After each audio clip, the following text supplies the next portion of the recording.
تمرین فردیم به همراه دوست و همکار خوبم سیاوش کافی از شهر استکهلم سوئد به عنوان مهندس صدا و آهنگساز با یک برنامه ناکوک دیگه با شما هستیم. اگر بیننده پراپاقرص برنامه ناکوک و رسانه پشت پرده بوده باشید قطعا متوجه شدید که یک وقفه طولانی افتاد بین قسمت آخر ناکوک که بلوش 1 سال پیش ما پخش کردیم تا فصل جدید برنامه ناکوک که ما قصد داریم که در برنامه ناکوک تحلیل و آنالیز بکنیم خواننده ها رو، حالا چه اجراهاشون توی استه، چه آهنگ هایی که منتشر کردن، چه موزیک ویدیوهایی که به نوعی حالا خلق کردن، حالا یه چیزی تو همین مایه ها. میگیم که تو برنامه ناکوک قراره که چیکار بکنیم و قشنگ خواننده ها رو پارش میکنم بذاریم کنار، یه سلام علیک کوتاهی با سیاوش کافی داشته باشیم، شروع بکنیم برنامه. سیاوش حال شما چطوره؟ مخلصم امین جون، سلام عرض میکنم منم خدمت همه دوستای عزیزمون مخاطبای برنامه ناکوک و مخاطبای برنامه یعنی کانال پشت پرده. خیلی خوشحالیم که دوباره در خدمت همتون هستیم. یه مقدار وقفه همونطوری که امین گفت افتاد بین به هر حال تولید برنامه‌ها و پخششون به خاطر اتفاقایی که طبیعتاً افتاد و هممون در جریانیم. ولی خب دوباره شروع کردیم، قطار دوباره حرکت کرده و این سری اتفاقای خیلی جالبتری توی برنامه خواهد افتاد. مهمانهای مختلف خواهیم داشت، فرمت‌های جدید اضافه کردیم به برنامه که حالا امیدواریم مورد توجه دوستان عزیزمون قرار بگیرم. اینجور یه نکته هم بگم که حالا شاید سیاوش رو یه عدتون بار اولتون باشه دیده باشی، شاید هم خب خیلیاتون دیدید. به حال سیاوش نیو فیس دیگه توی حوزه رسانه، اما اینو بگم که سیاوش از دانشگاه ای سوئد، درست گفتم اسم دانشگاه رو؟ اس ای اینستیتوت، تحصیلات آکادمیک موسیقی داره و حقیقت تصمیم گرفتیم یه مقداری از افرادی تو برنامه ناکوک استفاده کنیم. البته سیاوش تو کار خودش استاده، زیاد چهرهشون رسانه‌ای نشد، چون اونایی که یه کوچولو یا اصطلاحاً یه چوسه معروفن یک چوس کلاسی میزنن دوستان. یعنی یک میخوای وقت بگیر ازش باش مصاحبه کن، داداش من امروز وقت ندارم، آلبوم جدیدمو بعد حالا 20 سال هنوز آلبوم بیرون نداده، یا مثلا یه دستمزدای عجیب و غریب نجومی میخوان و اینا، بعد میان تحلیل آنالیز میکنن، هر روز یه ارد میدن، میگن این رفیقمونه، این پسر خالمونه، این تهیه کنندش با تهیه کننده عمم یکی دو دور غذا خورده، حالا دیگه نمیشه باشون کار کرد. به نوعی لابی دارن با خواننده، اما سیاوش اینجا هست که رنده بکنه دیگه. درسته؟ خواهش میکنم. البته رنده که دست شماست، من فقط میسابم، فدای شما بشم. به به. حالا یه مقدار چون بگو مگمون هم طولانی شده توی قسمت اول، خب بعد این توضیحات رو بدیم، ولی قسمت دوم سوم دیگه کمتر حرف میزنیم. منو سیاوش برنامه رو شروع می‌کنیم. این نکته رو بگم، حالا سیاوش هم ادامه توضیحات من رو خواهد داد که ما با هیچ خواننده‌ای دشمنی نداریم، یعنی ارث پدر من و عمه سیاوش رو نخورده دقیقاً. و اگر هم ما برنامه ناکوک رو داریم میسازیم به خاطر این هستش که کمک بکنیم به دنیای موسیقی که میدونید داخلش مافیا وجود داره، قراردادهای 90 دهی که با خواننده ها میبندن. البته یه مقداری از این خواننده ها میشه بهشون گفت آقا مطرب دیگه، چون لامصب این مطرب جماعت هم میدونید دیگه سیستمشون چجوره، نه همه خواننده ها. و خلاصی میخوایم از هر دو زاویه به این موضوعات بپردازیم و اینکه یه سری از این خواننده ها با رانت و لابی و پول باباشون اومدن بالا و بررسی خواهیم کرد این افراد رو. میخوام بگم که ما با کسی دشمنی نداریم و اون خواننده سری زاویه نگیره بره بشینه تو جای مختلف فوش خار مادر، چون به گوش ما میرسه. این خیلی مسئله مهمیه که این قضایا همه به گوش ما میرسه همینجور. یعنی اینجوری نیستش که فقط پشت سر ما حرف بزنن و ما هم نفهمیم چی شده. میاد تو همون جمعایی که پشت سر ما حرف زدین و اینا به گوش ما همون آدما رسوندن. پس یه ذره مراقب رفتارتون باشید. به نظرم آرتیستای مملکتی یه دفعه آبروتون میره دیگه، حالا به میل خودتون. منم که میدونید دلم دریاست. جان همه چیو میگم. اون ممه رو لولو برد. توی فصل جدید قسمت اول تصمیم گرفتیم که راجع به نام بانی صحبت بکنیم. بله. و یه مقداری تحلیل آنالیز بکنیم به نام بانی رو، راجع به پشت پرده‌هاش بگیم، موزیک ویدیوهاش رو بررسی بکنیم، هم نکات مثبتش رو میگیم هم نکات منفیش رو. اینو فراموش نکنید. درسته؟ قرار نیست که همش منفی. نه آخه چه کاریه، من مریضیم فقط منفی‌ها رو ببینم. یه عده فکر می‌کنن مریضیم. اونا خودشون مریضن که فکر می‌کنن بقیه مریضن به نظرم. بریم معرفی داشته باشیم از بهنام بانی که متولد 11 مهر ماه 1366، سیبیل قشنگ هنر و موسیقی ایران که سابقه بازیگری در فیلم سینمایی گشت ارشاد 3 رو هم داشته. ببینید.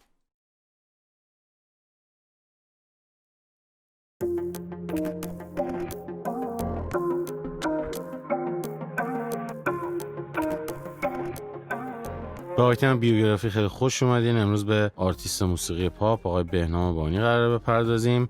ایشون متولد 11 مهر ماه 1366 در دامغان هستن. توی خانواده هنرمند به دنیا آمده و یک خواهر بزرگتر از خودش داره. پدرشون در آموزش موسیقی و خواننده شدن ایشون نقش بسیار مهمی داشتن. علاقه بهنام بانی به موسیقی از دوران کودکی شکل میگیره و در سن 8 سالگی قاری قرآن میشه. پدر بهنام بانی نوازنده آکاردئون بوده و بهنام آموزش‌های ابتدایی موسیقی رو نزد پدرش گذرونده و بعد هم برای یادگیری بیشتر به استاد محمد نوری مراجعه میکنه. تحصیلات بهنام بانی در رشته مهندسی عمران هست و در مقطع کارشناسی از دانشگاه دامغان فارغ التحصیل شده. ایشون ازدواج نکرده تا حالا و مجرد هستش. علاقه بسیار زیادی به فوتبال داره و تو تیم هنرمندان هم بازی میکنه. در سن 19 سالگی و در دوران دانشجویی همکاری خودش با گروه موسیقی روژان آغاز میکنه و در کنار مهدی یغمایی تو این گروه فعالیت جدی خودش رو در دنیای موسیقی شروع میکنه. مؤسسه آقای فروهر مدیریت برنامه‌ها، کنسرت‌ها و انتشار کارهای بهنام بانی رو به عهده داره.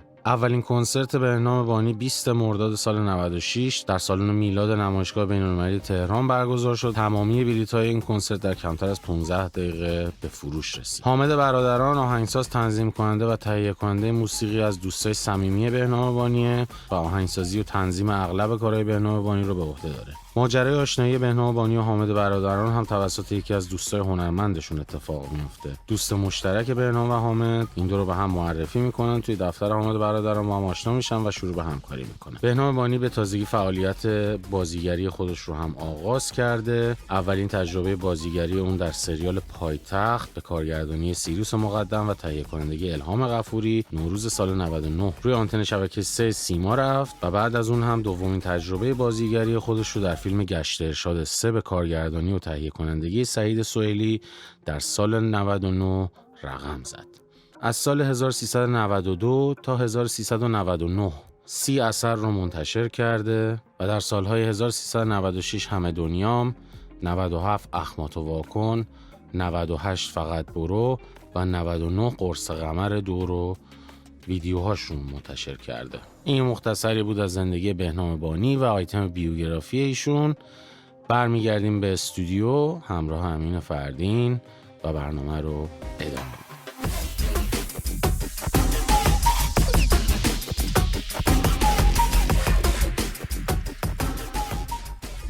بله، این آیتم پروپیمون بیوگرافی بهنام بانی رو هم دیدیم. تشکر میکنم از دیارش عزیز که زحمت ساخت بیوگرافی ها و اینا با ایشون. خلاصه میخواید بیوگرافیتون خوشگل باشه بعد دمشو خواهش میکنم. ادیت برنامه دیارش و تیمش زحمتش رو میکشن و آماده میکنن. 2 نفر از دوستانش زحمت میکشن در کنار سیاوش مسئولیت ادیت برنامه ناکوک رو بر عهده دارن که خسته نباشید بهشون میگیم. مرسی از بچه‌ها که هستن این پشتم دارن زحمت میکشن. مرسی. قربان شما. یه صحبتی بکن و شروع بکنیم بهنام بانی رو کوک کردن در برنامه ناکوک. خواهش میکنم. من یه توضیح کوتاهی میخواستم امین جان راجع به در واقع این آیتم بیوگرافی بدم. این آیتم بیوگرافی ما برای تمام آرتیستا میخوایم اینا رو درست کنیم. یعنی اصلا دلیل برای نیست که اون آرتیست بده یا خوبه ما داریم این کارو میکنیم. خواستم این سوء تفاهم نشه که اگر ما چه میدونم آیتم بیوگرافی رو برای یه آرتیست دیگه درست کردیم که آرتیست بسیار دوست داشتنی و خیلی دوستش داشتن، اگر چرا شما مثلا این یه آیتمی که ما برای همه قرار درست کنیم به صورت جداگانه هم بعداً تو کانال یوتیوب خود ناکوک که حالا لینک‌ها رو میذاریم اون زیر همه چی رو میتونید برید همه رو دنبال کنید تو پلیلیست‌های مختلف. برنامه‌ها در واقع اونجا جمع میشه. توی کانال پشت پرده پخش میشه، اونجا آرشیو میشه در واقع. بسیار عالی. یه پشت پرده از بهنام بانی بگم. همین بهنام بانی رو بگم نگم. محسن ابراهیم زاده اومد پیش من و لطفی هم محسن از دوستای خوب من زنگ زد رو یا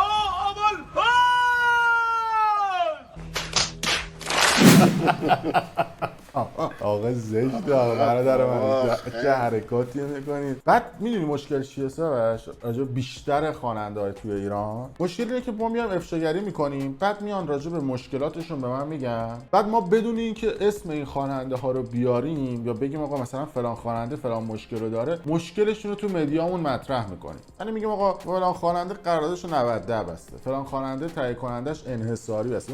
توی سیستم ایران، تو سیستم خوانندگی توی ایران قرارداد به این صورت هست که 90 80 20 70 30 که گفته من حاضرم پول بدم برام حاشیه درست کنی، ولی ما ریجکتشون میکنیم و نمیگن. اینش جالبه. گفته که تو حاشیه درست میکنی من بیشتر دیده میشم، اتفاقات خوبی برام میفته. بعد همون خواننده همون جمع رفته فوش داده به من، تو اون جمع که بوده دنده داده به بقیه و گفته که آره همین فردین فلان و بیسان و یه دفعه اسم تو میگم آبرود میره. به خاطر همینه من به رحم مطرب جماعت همینه. آره حالا من خیلی با واژه مطرب هیچ موقع موافق نبودم، ولی خب هست دیگه. و یعنی تو موزیسینا هم مطرب زیاده. مطرب کلا آدمی که دنبال خجستگیه به نظر من. یعنی موزیسین یه آدمیه که به موزیک به عنوان یه حرفه نگاه میکنه، حرفه‌ای نگاهش میکنه، با دقت بهش نگاه، مطالعه میکنه راجع. این میشه موزیسین. مطرب میشه یکی که محمد تو مثلا کیبورد بلدی، حسن تو هم مثلا گیتار بلدی، مثلا چه میدونم پژمان هم استودیو داره، بریم اونجا و یه قولی هم تو خیابون برمی‌دارن میارن که ساختمون سازه میشه سرمایه گذار و الهیت تو مدد و اتوتیون و نمیدونم ملوداین میبندن بهش و کلاغو میکنن قناری. اون میشه مطرب به نظرم، که فقط هم بینه که 4 تا مهمونی بره و 4 جا نمیدونم بگه آره من فلانم 2 تا ویدیویی به درد نخوره پی ام سی شو نشونه 4 نفر بده که فقط تاییدیه بگیره از بقیه آقا من فلانم و من دوستم. اون میشه به نظر من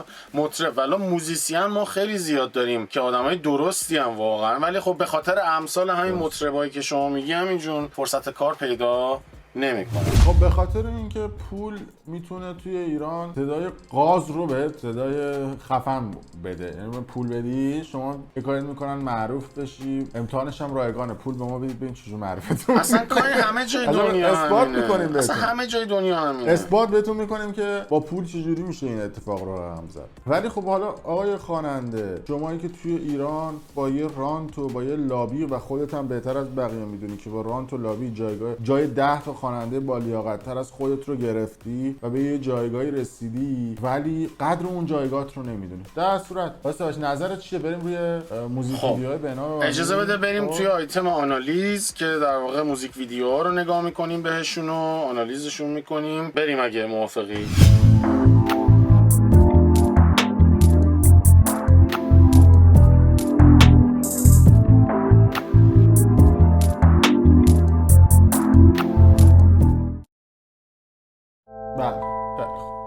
موزیک اولی که از بهنام بانی حالا انتخاب شده اینجا آهنگ 2 تا دل عاشق مال کیه؟ 1 میلیون تقریبا 1 سال پیش.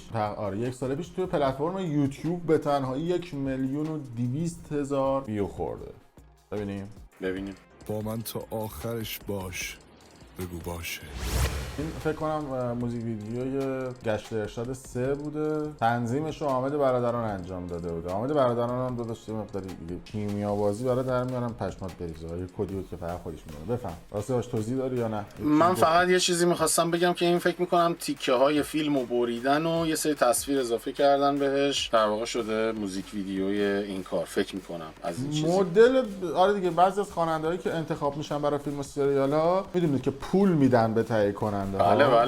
بعضی جاها برعکس، یعنی پول میگیرن ولی خب مدم شده دیگه. یه دونه بیلنگ آتش نشانی رو میکنن تو سریال، اولش موزیکه، وسطش موزیکه، آخرش هم موزیکه. قبل از همون اولش که موزیکه آنچه گذشته، آخرش هم آنچه خواهید دیده. کلا وسطش 3-4 دقیقه شما فیلم خالص میبینید یا یه سریال خالص میبینید. اینم نوع جدیده دیگه. نظر راجع این آهنگش و این موزیکش چیه؟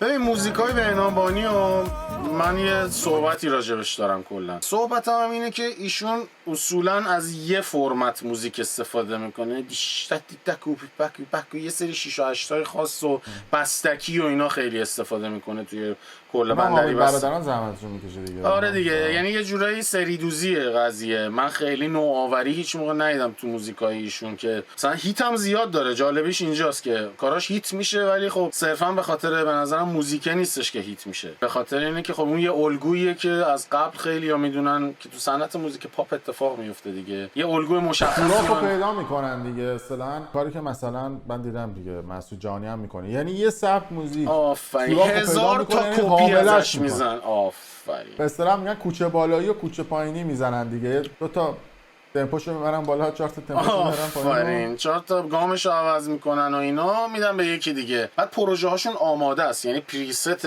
باز میکنه تو نرم افزارش. حالا هر کدوم این نرم افزاری که استفاده میکنن، بعضیا کیوبیس استفاده میکنن، بعضیا پرو تولز استفاده میکنن، بعضیا لاجیک استفاده میکنن.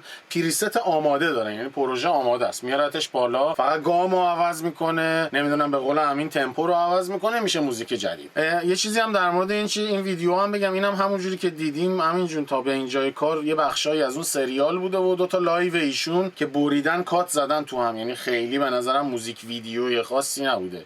همه تصویرای لایوهاش از همون فیلم و سریالو گرفتن گذاشتن. آره دیگه، یعنی حالا خیلی میگم من وقتی میشنوم موزیک ویدیو یه جریانی دوست دارم ببینم، یه کانسپتی دوست دارم باشه توشو، ولی خب اینا به عنوان آفیشیال ویدیو ریلیزش کردن اینو که این اصلا به نظرم خیلی ویدیو نیست، یعنی یه ذره یه مونتاژی از یه سری اتفاقای مختلف. خیلی من اسمشو آفیشیال ویدیو به نظر من رد نمیاد. خب بریم موزیک ویدیو بعدی که فکر کنم یکی از جدیدترین موزیک ویدیوها بوده که حالا تو کانال خود بنامبانی بوده، 2 هفته پیش گذاشته، به اسم کجای این شهر. این زده فری استایل دیگه، یعنی مثلا تو استودیو رفتن، ولی خب حالا گوش کن شما ببین، تنها چیزی که نیست اینه، میتونیم گوش بدیم. مثلا لیپ سینکش لباش با موزیک سینک نیست، بعد میگه فری استایل. فری استایل یعنی که شما بداهه کاریو انجام بدی، نه که ضبطش کنی بعد ادیتش کنی بعد به عنوان فری استایل بزنی. همونجا در لحظه باید این اتفاق بیفته. این صدای گیتار ضبط شده، وکالشون ضبط شده، ادیت شده، صدای اتوتیون و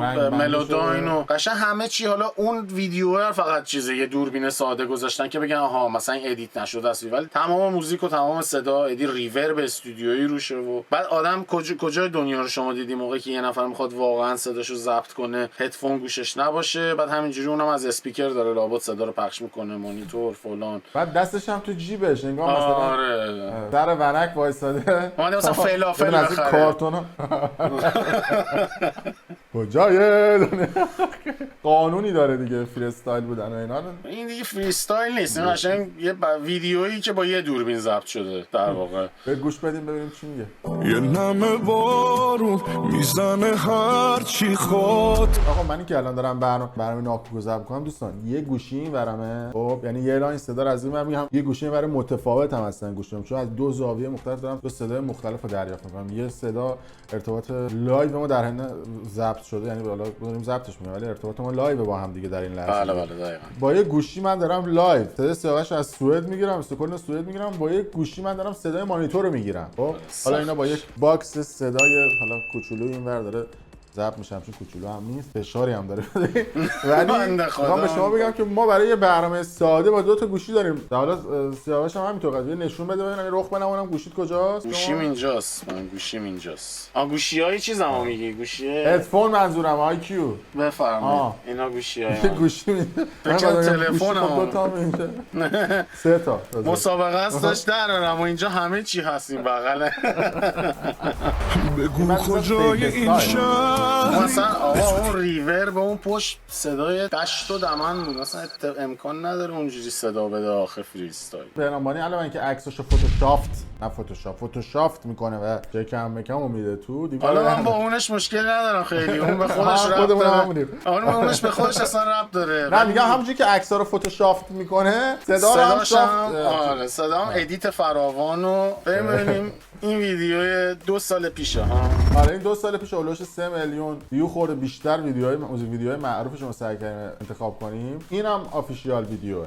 دلکارش اینه باز یه ذره هزینه کردن دیگه، یعنی حالا مثلا رفتن 4 نفر سیاهی لشکر و یه ذره نورپردازی 2 تا دودی اون پشته و بعد شاعر میگه بگردم تو، بعد موتور میگرده. آره دیگه داره میگرده، دورش میگرده اصلا.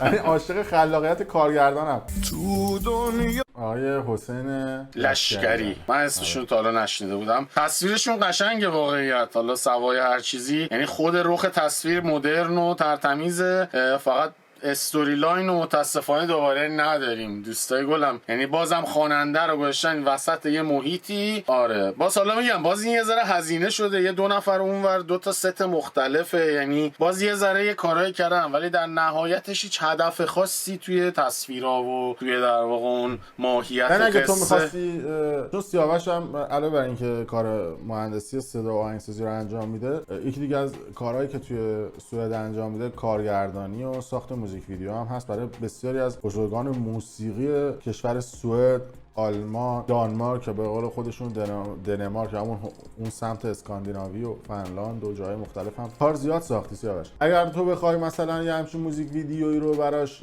اصطلاحاً یک ویدیو جدید بسازی چیکار می‌کردی؟ خب الان اون بیننده میگه خب بابا تو نشستی اونجا فقط داره میگه لنگش کن، خب تو چیکار می‌کردی توی که خب خیلی راحت. خب به جای اینکه مثلا خیلی راحت میگم اولا که به اندازه بودجه‌ای که در اختیارمه معمولا باید برنامه‌ریزی کنم. یعنی اصولا من همیشه قبل از اینکه نه فقط منم اینو یاد گرفتم از اساتیدم. به هر حال قبل از هر کاری آدم میبینه خب چقدر بودجه داره. اولا که شما میخوای چه ویدیویی بسازی، این ویدیو قراره چقدر پول داشته باشه برای ساختنش، چون خیلی هزینه بره کار به هر حال ویدیو پروداکشن. بر اساس اون بودجه ما معمولا میایم مثلا یه استوری لاینی، یه ایده پردازی میکنیم که خب مثلا از نقطه A که این موزیک شروع میشه تا نقطه مثلا B که میخواد تموم بشه چه اتفاقایی قراره بیفته. این بهش میگن خط داستانی، یعنی همون استوری لاین. این از همه چی به نظر من مهمتره، چون بر اساس اونه که پروداکشن شما، تولید شما در واقع تحت تاثیر قرار میگیره. مهمتر از هر چیز اینه که به جای اینکه خواننده رو مستقیم ورداریم بزنین جلوی یه میکروفون وسط پارکینگ 20 نفرم بریزین دورش داره آهنگ میخونه، این میتونه چیکار کنه؟ مثلا این خواننده توی محیطی باشه، یه سری اتفاقا دورش بیفته، آواز نخونه صرفا.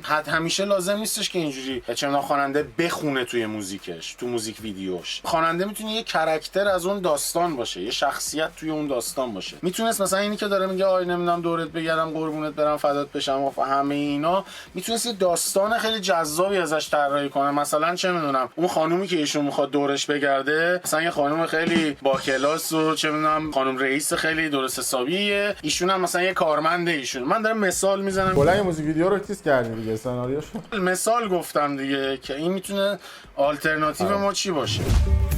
بیشتر از اینم ببین من واقعیت صدای خامش هم شنیدم، صدایی که توی استودیو زد درست میخونه، بسیار صدای قدرتمندی داره. خب به هر حال قاری قرآن بوده از سن خیلی کم، از 8 سالگی. آره از سن خیلی پایین.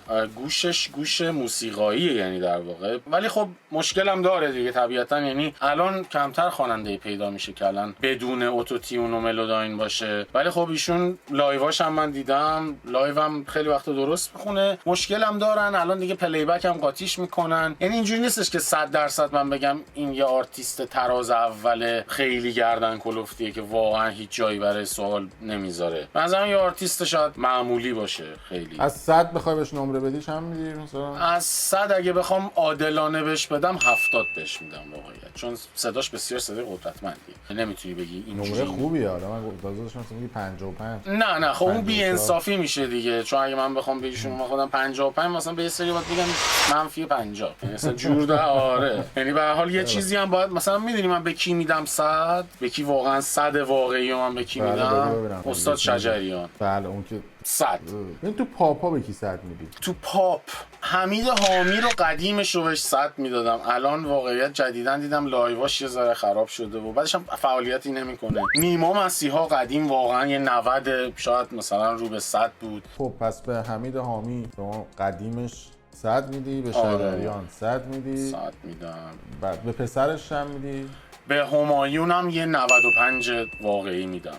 هیچ موقع کم میکنی؟ استاد نمیشه، چون هیچ موقع به نظرم خود استاد محمد رضا شجریان نمیشه. همایون خیلی قوی و خفنه، همایون هم هیچ موقع خدای نکرده چی میگم بد برداشت نکنید، من خیلی هم کارایشون رو دوست دارم. الان این سالی که کردیم بیشتر مربوط به خواننده داخل ایران بود. پرانتزم باز بکنم اینجا سیاوش توی کلماتت، خیلی مراعات خواننده ها رو میکنیم به خاطر اینکه خواننده تو ایران به سختی مجوز میگیرن و میرسن به مرحله مجوز. یعنی واقعا من سعی میکنم حالا تو برنامه ناکوک یه جوری نزنیمشون که مجوزشون بپره. حالا قابل توجه این دوستان، یعنی واقعا سعی میکنیم که یک انتقادی بکنیم که به دردشون بخوره. آره چون مهمه همین جون. ببین ما خودمون تو این چند وقت گذشته که برنامه ناکوک رو در واقع اجرا کردیم و پخش کردیم و اینا، خود هم فکر میکنم خود من خیلی فهمیدم این قضیه رو، هم شما، که به هر حال داره تاثیر میذاره. یعنی یه آگاهی خاصی به وجود آورد بین مردم، باعث شد که بالاخره یه سریا بگن این پس اشتباه بوده این مسیری که ما فکر میکردیم. مثلا خیلی‌ها نمیدونستن این خواننده ها حتی پلی بک میکنن لایواشون. یه جوری برنامه ناکوک اینو آورد بالا که آقا بنقدر پلی بک نکنید. تلویزیونا سعی کردن دارن خودشون رو درست میکنن. یعنی شما اگه بری تفاوت برنامه‌ای که 2 سال پیش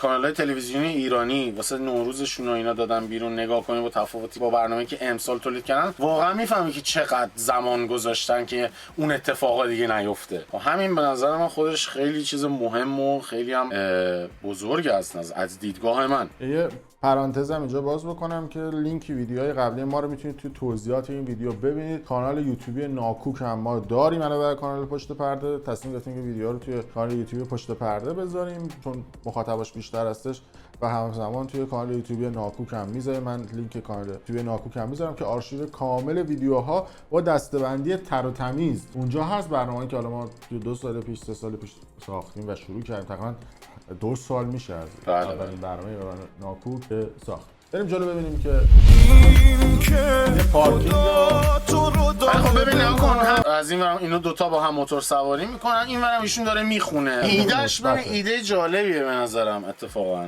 همین که موتور آوردن و فلان اینا با مزه است، ولی باید قاطیش میکرد میگم توی ماجرای خیلی جالب‌تر. بخاطر اینکه حالا فکر کنم اون موقع مشکل مجوزم بوده، به هر حال بنا بانی از ارشاد مجوز میگیره و سختی‌های خودشو داره. اینو نمیتونه حالا بپذیریم توی خیابون و چیزهای مختلف، ولی خب صحنه‌هاش هم دوباره تکرار شد دوباره. یعنی همه دادن اینا رو لوپ کرد. اینا همه تصاویر تکراریه. آره دیگه میگم اونی که چیز نداره قضیه، یعنی شما خیلی اتفاق خاصی نمیفته. میبینی فکر کنم 50 ثانیه تصاویر ضبط کردن 3 بار تکرار کردن این 50 ثانیه رو، همه تکراریه.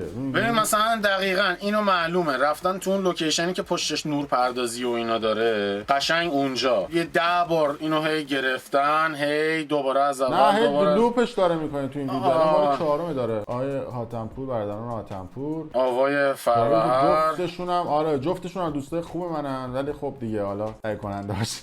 خب این موزیک ویدیو یه مقدار عجیب و غریب ویو خورد از بنای بانی که همه دنیا هم اسمشه. 5 سال پیش منتشرش کرده و 10 میلیون ویو خورده. نکته که وجود داره، حالا سیاوش اینو بهتر میتونه توضیح بده. ما چرا توی برنامه ناکوک مقدار قفلی میزنیم روی موزیک ویدیو خواننده ها؟ به خاطر اینکه این موزیک ویدیوها میتونه برای خواننده ها کسب درآمد بکنه از یوتیوب. یعنی شما اگه کیفیت ویدیوهاتون رو بالا ببرید و سعی بکنید برید به سمت ساخت موزیک ویدیو و بذارید توی یوتیوبتون، درآمد بیشتری رو کسب خواهید کرد. حالا یوتیوب میتونه توی این قضیه بیشتر توضیح بده که خواننده ها چه مقداری از میتونن هزینه هاشون رو با ساخت موزیک ویدیو جبران بکنن توی پلتفرم های پخش موزیک. بفرمایید سیاوش. 100% خب همین جون. بالاخره ببین شما وقتی یه محتوایی تولید میکنی، این زمینه این وجود داره که اینو به پول برسونیمش. میگه اصلا مانتایز کردن یه کاری، حالا هر چیزی میتونه باشه. مخصوصا برای آرتیست‌های شناخته شده به نظر من یکی از بهترین راههایی که همین الان هست اصلا تولید محتوا و گذاشتن اونها رو یوتیوب هست. سری شرکت‌های واسط هم الان تو ایران هستش که برای شما اکانت ادسنس درست میکنن، پولاتون رو میتونن منتقل کنن به ایران. یعنی زمینه‌ش هم فراهم. مخاطبای فارسی زبون یوتیوب خیلی زیاد شدن توی مخصوصا 2-3 سال گذشته. رقمش واقعا یه رشد چند برابری داشته. برندهای مختلف به هر حال میتونن بیان برندشون رو تبلیغ کنن. همه اینا منابع درآمد میتونه باشه واسه آرتیست. منتها خب چقدر اون آرتیست درست از اینا استفاده میکنه؟ شرکتایی که در واقع اینا باشون قرارداد دارن اصلا خیلیاشون شاید اطلاع ندارن راجع به این مسائل، که به هر حال حالا من فکر میکنم که امین فردین و من هر جفتمون مدت خیلی زیادی تو این قضیه فعالیت میکنیم. اگه نمیدونید ما راه حلش رو بهتون نشون بدیم که چه جوری میتونید اینا رو مانتایز کنید، چون واقعا خیلی چیز بزرگی رو دارن از دست میدن. چون خیلی بهتون کمک میکنه برای اینکه بتونید ببینید وقتی یه هنرمند خواننده بیشماری رو تو ایران میشناسین، از هر 5 نفر 10 نفر تو ایران خواننده‌ان، ولی طرف میگه آقا من کارگری میکنم، من فلان کار میکنم، پولامو جمع میکنم، بعد از 6 ماه بعد از 1 سال با اون هزینه‌های گرون استودیو و شعر و موزیک و فلان و بیسان و بهمان، این همه هزینه هزینه میکنه بعد میگه بر نمیگرده. یکی از پلتفرمایی که شما خیلی راحت میتونید هزینه‌های خودتون رو برگردونید پلتفرم یوتیوبه و شما با تولید محتوای خوب تو یوتیوب و سایر پلتفرم‌ها میتونید درآمد خوبی کسب بکنید و یه مقدار پولتون برگرده. دقیقاً همینطوری همین جون. و خب به هر حال خود پلتفرم یوتیوب یه پلتفرمی که به شما به عنوان یه ابزار خیلی مهم مارکتینگ میتونید روش حساب کنید. یعنی برای بیشتر دیده شدن، برای بهتر دیده شدن، مخاطب جدید گرفتن، همونطوری که میگم تبلیغات. چون به نظر من مهمترین چیز برای یه آرتیست اینه که بتونه برندش رو درست بسازه. اگر نتونید این کارو بکنی به عنوان یه آرتیست، خب هیچ موقع پیشرفت نخواهی کرد. قضیه آرتیست هم اصولا با تولید کننده و تهیه کننده و اینا فرق میکنه، بخاطر اینکه تو باید با اون اسم هنری تا آخر عمرت زندگی کنی، بر اساس اون باید در واقع درآمد ایجاد کنی و باید مراقب باشی که نشکنه اون در واقع اعتباری که اون اسم وجود داره. و همه اینا خب به هر حال ابزار لازم داره به بیشتر دیده شدن، مخاطب جدید جذب کردن، که به نظر من تو دور زمانه امروز شاید یوتیوب یکی از مهمتریناشون باشه. بسیار. بریم موزیک ویدیو ببینیم که که نفسم بنده به نفساش توی فقط که میمونه پاش. این مثلا این فدای تو بشم، از دید من به عنوان یه تصویر برای موزیک ویدیو اینا اصلا همشون خطاه. هم قبلی هم این تصویر، اون رنگ آبی فیروزه‌ای که به آسمون زدین، خب کالر کارکشن رو باید درست بر محیط رو، یعنی هیچی با هم نمیخونه. بعد این نور پردازی، اوور اکسپوژر، باید ND فیلتر استفاده کنید تو فضاهای اینجوری. از درون اگه میخوای استفاده کنی باید کالر پروفایل درستی براش بگیری. این همه مثلا چه میدونم این چیزهایی که در واقع ما داریم میبینیم الان، ببینی یه جاهای اوور بود اصلا میبینی یه جاهای اوور اکسپوز، یه جای آندر اکسپوزد. فقط این نیستش که شما دوربین رو بگیری دستتو یه تصویری ضبط کنی. من فکر می‌کنم یه ذره حساب شده تر باید فکر کنن به کارشون، کلا به در واقع اون نتیجه‌ای که میخوام بگیرن و خیلی باید بیشتر بهش فکر کنن. و بعد دوباره باز می‌بینی استوری لاینی وجود نداره، رفتن وسط بیابون یه دوربین گرفتن دستشون، دور ماشین دارن میچرخن و می‌بینی، یعنی از نظر من باز خیلی جنبه موزیک ویدیو نداره. یه ذره باید بیشتر داستان سرایی داشته باشه، یه ذره بیشتر باید جزئیات رو یواش یواش نشون، مثل فیلم کوتاه باید باش برخورد بشه موزیک ویدیو یه جورایی. یعنی این شاتا رفتن توی همه جا هم داره میخونه دیگه. میبینی این مثلا چرا این اتفاق تو همه ویدیوها که نباید بخونی، آواز بخونی تو دوربین. یعنی این خیلی چیز خطاییه به نظر من که باید واقعا کنار بذارن آرتیستای ما. چون الان میبینی، نه که نبینی تو، ولی خب مثلا از 10 تا ویدیویی که آرتیستای بین‌المللی منتشر میکنن شاید 2 تاش اینجوریه که مستقیم، 3 تاش اینجوریه که تو دوربین مستقیم بخونه و اینا، بقیه‌اش 2 تا داستان داره، 4 تا شات دیگه جذاب بهش اضافه میکنن که حالا مثلا این 2 تا یه ذره تو هم حل شه. ولی از اول تا آخر ببین لب دریاچه داره میخونه، بغل آتیش داره میخونه، دوربین دستشه داره تو دوربین میخونه. این یه ذره به نظر من باید تغییر کنه توی صنعت موزیک ما کلا از بیخ. چون خیلی جالب 10 میلیون ویو خورده دیگه حالا با همین سناریو شلشوفی. آره دیگه. بسیار عالی. دست در توضیح دیگه روی این ویدیو داری که بخوای بگی بریم روی اجرای لایو؟ من میگم بریم روی اجرای لایو، چون اینو میتونن تو یکی برنامه ناکوک بریم. فقط خواستم یه سری چیزا رو اشاره کنم که به خاطر همینم گذاشته میشه. ویدیو مثبت هم وجود داره، ویدیویی که بله. بریم روی اجرای لایو بهنام بانی، اجرای قرص قمر یا قرص کمر بوده احتمالاً.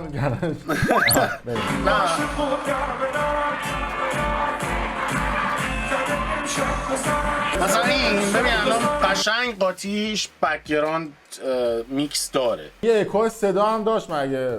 همون اکو صدا نیست، اون بکینگ ترکشه که اون بک وکالا رو میگه. یعنی رو هم داره لایو روش میخونه، هم اون بکینگ ترکش وجود داره اونجا. یه بار عاشق دیدی اون هست، اون بک‌گراند هستش. بذار من صدا رو عاشق این آدم چیزام موزیسین که تو هستن. حالا مثلا تیمت کجاست؟ توی آکواریوم ماهیا. قبلا هم چیز کردم ماهیا دارم. بعد یه جو حس میگیره میزنه انگار مثلا داره هیوی متال مثلا میدونی.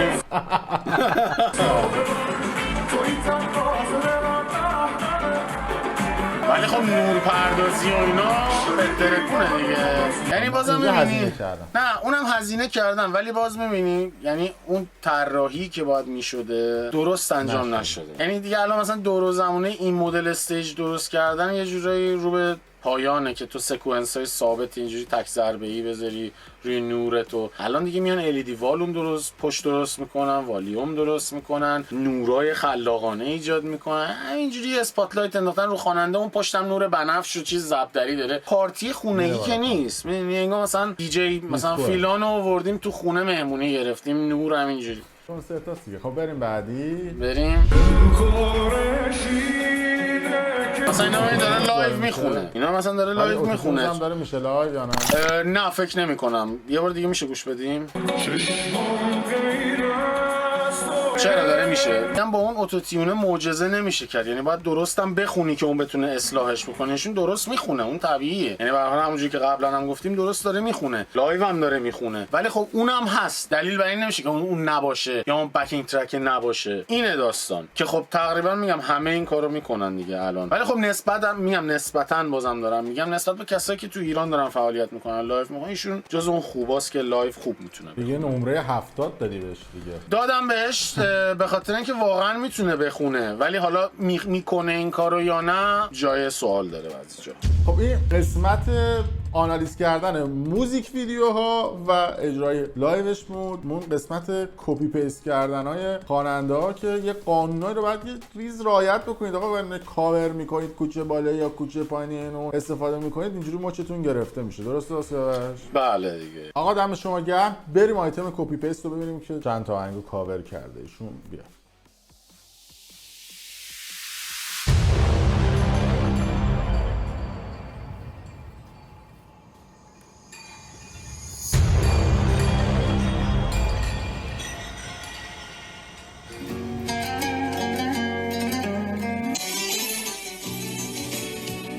مثل پرسه تو بارونی خوبه، یعنی روزای تلانی توی آخه بهترین عشق، من کنارت بیقرارم بیقرار.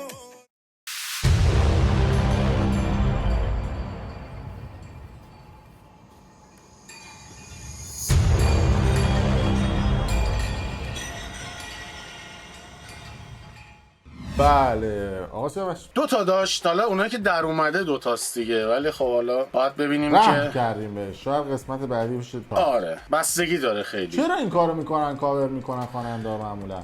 ببین یه چیز مرسومیه واقعیت، یعنی مخصوصا تو موسیقی عصر مدرن کاور کردن و ملودی از این و اون زدن و اینا یه چیزایی که اتفاق میفته، ولی اینکه شما بیای بگی آقا اینو کارو من ساختم، به نظرم دیگه اوج داستانه. وقتی موزیکو یکی دیگه میزنید لطفاً بگید اصلش مال کی بوده. مسئله اینکه کاور کردید یا ملودی رو استفاده کردید نیست، مسئله اینکه چرا نمیگید که مال کی بوده، چرا گردنگیرشون ضعیفه. تو صحبت پایین تو بکن ببینم چی میخوای بگی. مرسی از همه که دوباره تشریف آوردین. برنامه ناکوک دوباره به صورت روال همیشگی ما سعی داریم هی اپیزودهای بیشتر ضبط کنیم و هی اتفاقای جالبتر و آیتمای متنوع‌تر. برنامه مافیای موزیک رو هم داریم همچنان تو کانال، با امین داریم ضبط میکنیم قسمت‌های بعدیشو، اونم دنبال کنید. خود برنامه ناکوک و کانال رو سابسکرایب کنید، کانال امین و پشت پرده رو سابسکرایب کنید. خیلی هم باز میگم تشکر میکنم و ممنونم از همگی، ممنون از خودت و همین جون که وقت میذاری و با تمام مشغله‌ای که داری. امیدوارم که دوستای عزیزم از برنامه لذت ببرن. منتظر باشید، ما خیلی کار داریم، تازه شروع شده فصل جدید. من دیگه صحبتی ندارم همین جون. دم همگی گرم. مرسی از سیاوش عزیز به عنوان مهندس صدا و آهنگساز و کسی که تجربه بسیار زیادی در ساخت موزیک ویدیو داره و در یکی از معتبرترین دانشگاه‌های سوئد درس خونده و تحصیلات آکادمیک داره. یه نفر از تو کوچه برنداشتیم بیاریم که راجع به با احترام البته صحبت بکنه و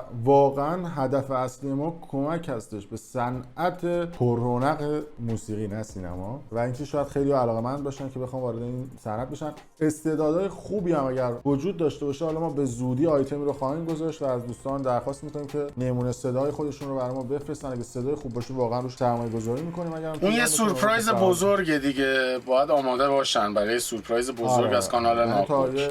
یک عدد عجیب و غریبی هم برای سرمایه‌گذارش حتما کنار خواهیم گذاشت. به هر حال موسیقی یک بیزینس هستش در کنار علاقه که ایده دارم. ما اگه سرمایه‌گذاری می‌کنیم طبعا این درآمد به سمت ما برگ خواهد گشت. در صورت مرسی که با قسمت اول از فصل جدید برنامه ناکوک همراه بودید. ممنون از سیاوش عزیز. خیلی دوست دارم که نظراتتون رو برای ما کامنت بکنید. کانال یوتیوبی برنامه پشت پرده، کانال ناکوک لینکش رو این زیر گذاشتیم رو اگر دوست داشتید حال کردید سابسکرایب کنید، برای دوستان خودتون ویدیو رو به اشتراک بذارید. باز هم میگم در کلام آخر که ما هیچ دشمنی با هیچ خواننده‌ای نداریم و هدفمون این هستش که صنعت موسیقی ایران و فارسی زبانان یه پله افزایش پیدا کنه. نمیگیم 10 پله یا 100 پله، ما ادعای نسبت به این قضیه نداریم، ولی خب این که مقداری شرایطش و حس و حالش بهتر بشه. راستی باش کلام پایانی که داری یا نداری؟ نه دیگه من صحبتی ندارم. خدا نگهدار همگی تا قسمت بعدی، به زودی میبینیمتون. مرسی، خداحافظ از شما. امیدوارم که حال دل همتون خوب باشه.